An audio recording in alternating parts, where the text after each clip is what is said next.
Hello everyone, welcome back to another episode of r/ProRevenge. In today's episode,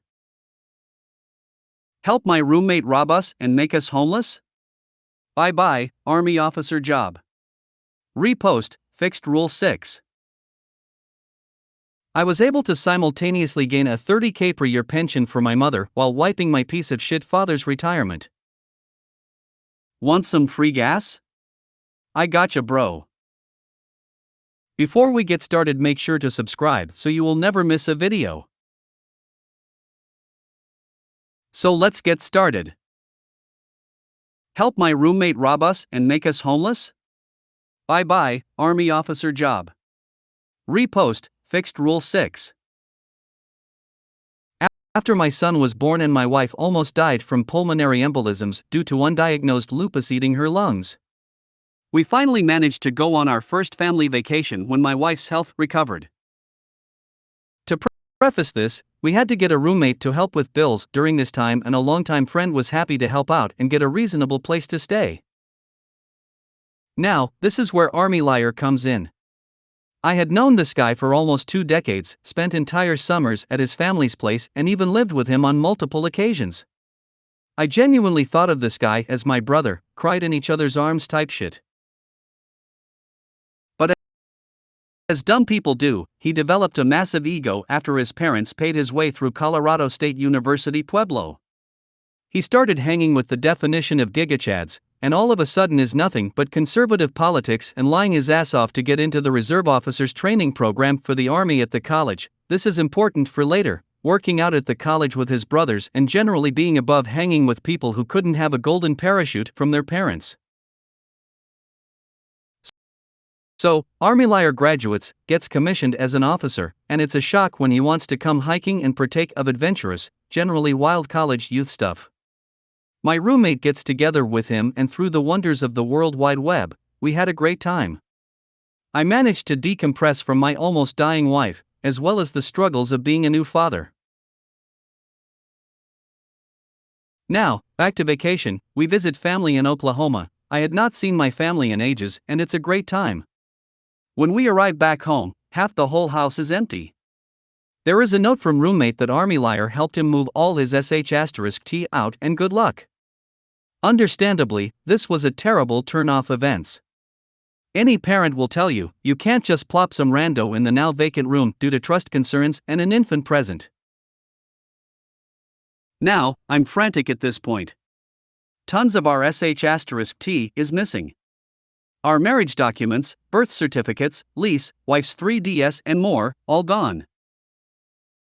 I start blowing the roommate up and Army Liar calls me. He proceeded to tell me he orchestrated it all because roommate was not really happy here and needed to move back to Central BFE Texas from Colorado. I know, it's silly. I am obviously upset, but Army Liar was my chosen brother. Literally take a bullet for him.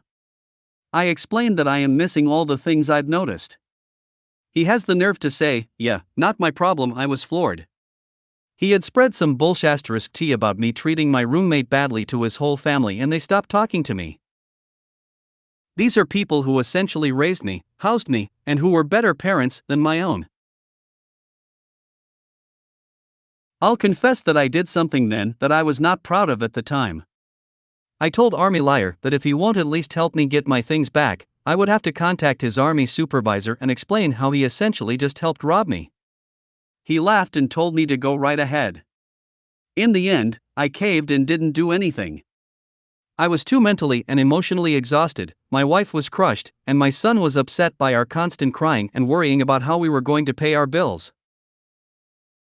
Ultimately, we lost our place and were forced to attempt moving back with my parents, which was not a solution because my mom is a terrible human and had filled every available space with foster children to game the state for money. We lived out of our car until I found a temp job in Houston, which ended and decided that they were done with the project I headed and terminated my position after telling me I would be moved to salary. Back to living in a car.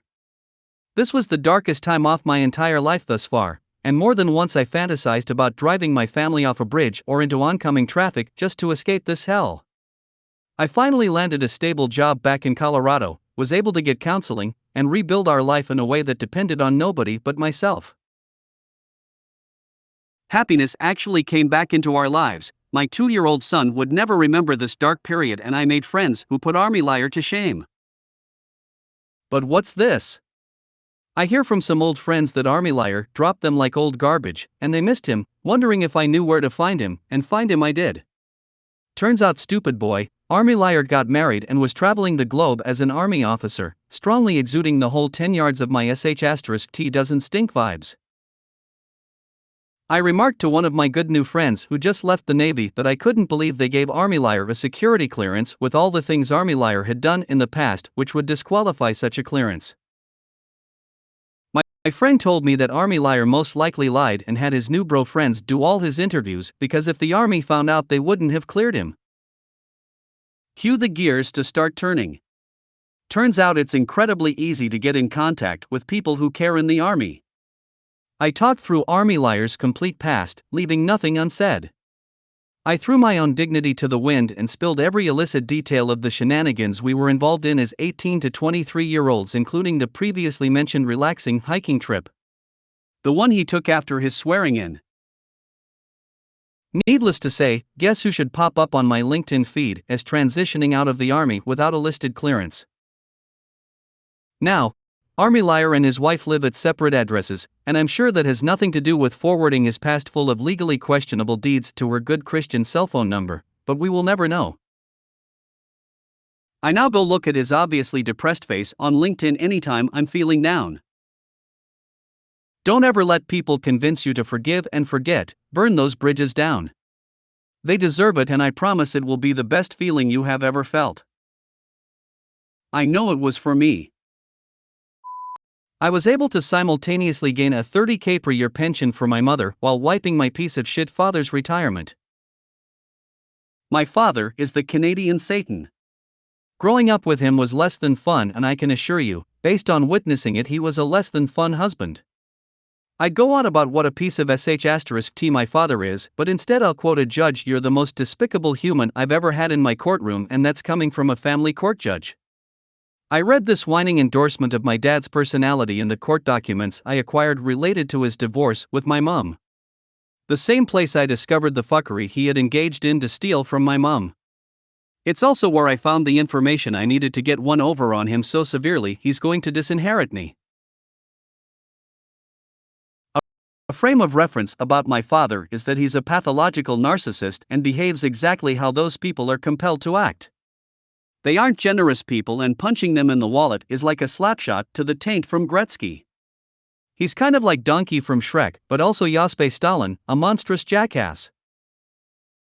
Chapter 1, Hosea 3 verse 8. Those that sow the wind shall reap a whirlwind. Our actions always have consequences, and my padre has plenty to answer for. My attempts to hold him to account didn't jump to immediate jihad, they started with diplomacy and a therapist.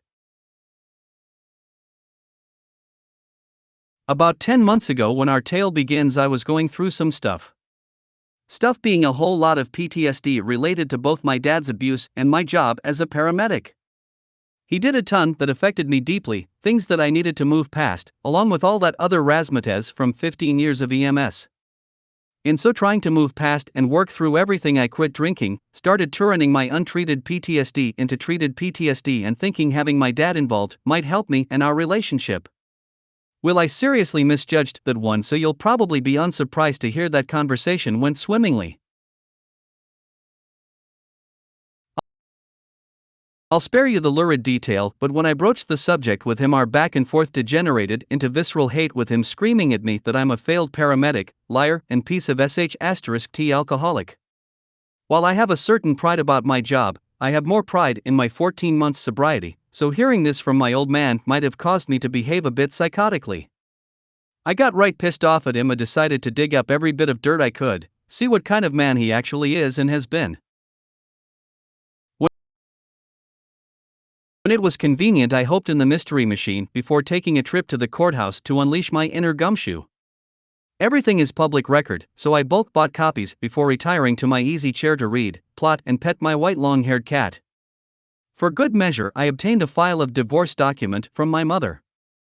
Soon enough, I hit upon a line of inquiry worth following up on. It seems that during the final settlement of my parents' divorce, 2002, my mother was awarded 1/3 of my father's employment pension. She was a stay-at-home mother and could not earn one herself, so it was given to her by a judge. Mighty strange, because my father, as he brags, took a nearly full pension and retired a bit early.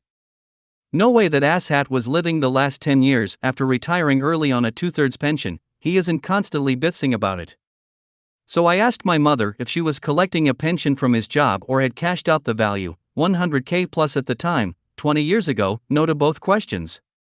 Well, that's interesting. I wonder if that's collectible on and what 20 years of compound interest from a pension fund makes it worth. Well, I did eventually find out, along with the fact that my dear old dad had been collecting my mother's portion for 10 years, in hilariously open violation of a legal order from a judge. Why didn't my mother pursue this sooner? A combination of being unable to afford a lawyer, being his victim for 20 years, and pessimism after so much of his continued dodging obligation to the order. She just quit.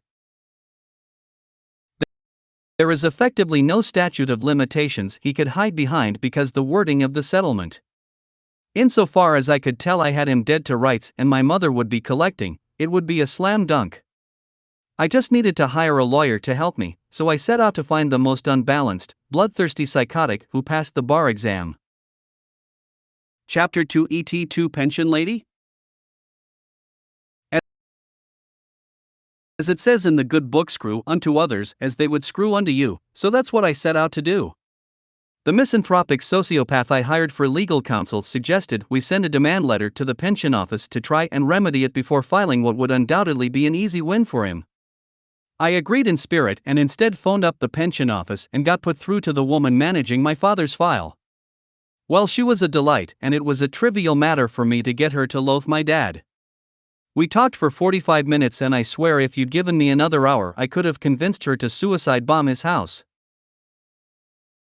In all our conversations about life, families and relationships, we got down to some things of note. Since I could show her correspondence her office had sent to my father, CC'd my mum on, some years ago and ongoing for 5 consecutive years, trying to resolve this matter, which he had ignored, she was more than willing to start the process on remedy immediately.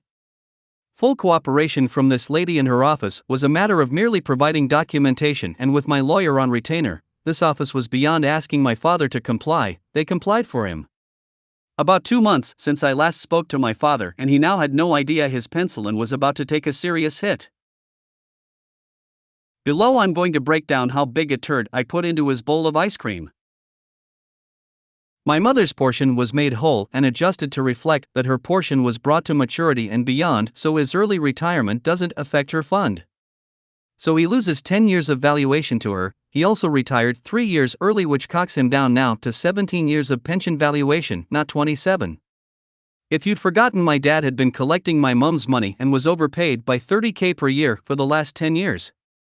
Like I said, mom was made whole, so the pension company is going to claw back that overpayment from the base valuation of his current pension fund.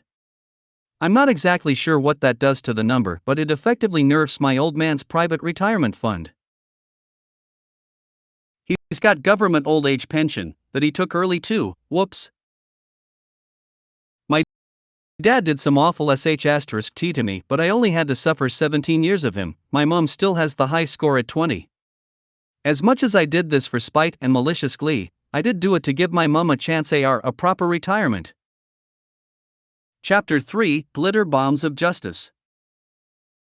My mother started collecting her pension about 3 months after I contacted the pension office, and to celebrate she bought tickets to New Zealand for the family for Christmas, so we can see our relatives.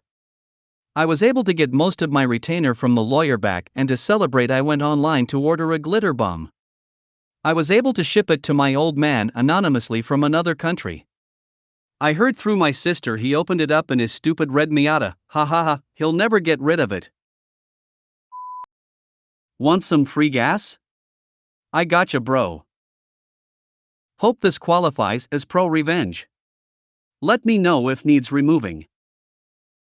So several years ago, my friend, we'll call him Boris, and I would always help each other do the spring cleanup for our properties. This included taking out damaged trees, preparing garden plots, and taking care of our weed-infested yards. I was going to be first on the cleanup detail, so I prepared tools and implements the Friday before the big cleanup was to happen. Sharpening tools and chainsaw chains, lawn mower blade, and just getting everything in order. Among those tasks was mixing hat with 2 cycle oil. Finished up kind of late and generally put things away for the next day. The next morning Boris shows up with coffee and biscuits around 8 a.m.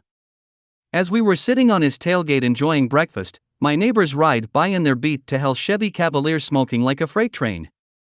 We will call them Rocky and Bullwinkle. Boris and I made the usual jokes about the amount of smoke pouring from the exhaust. Bet they go to the gas station and fill up with oil and check the gas. We soon finished breakfast and thought no more about it. As we begin to get the tools laid out and has out a plan of attack, I cannot find my gas cans. No mixed gas, regular gas, or a gas can in general. That's when it dawned on us why the car Rocky and Bullwinkle were driving was smoking so bad. I'm pissed to say the least. Well, all Boris and I could do was go shopping for gas cans, gas, and more 2 cycle oil. After we returned, we saw Rocky and Bullwinkle pass by several times, but all in all, we got a lot done. The next weekend we dedicated to clean up at Boris's. A weekend or 2 go by and we have a family dinner at my wife's, Rocky and Bullwinkle's grandparents'. Toward the latter part of the evening we were having a few drinks. Most people had left and myself and wife's grandfather were shooting the breeze when I had to take a leak. As I was doing so, I saw a gas can with very distinct paint on it. I inquired from the old man about how it came into his possession and he stated Rocky and Bullwinkle left it there. I simply explained it was mine as was another and loaded them in my truck. It ate at me every time that POS car with my post neighbors went by.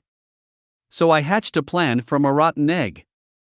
I went and bought a few gallons of gas, a few gallons of diesel fuel, and some other various oils. I made a concoction of these different chemicals and filled my new 6-gallon gas can I had to purchase. With some clean gas, I filled the lawn mower and cut some grass that evening, making sure Rocky and Bullwinkle saw me. Then I put everything away but forgot and left that rotten egg gas can out. I got up and went to work the next morning and didn't even think to check on the can. But when I got home, I checked and it was gone. My wife informed me that my plan must have worked as she watched Rocky and Bullwinkle go in and out with the car not only smoking, but spitting and sputtering as well.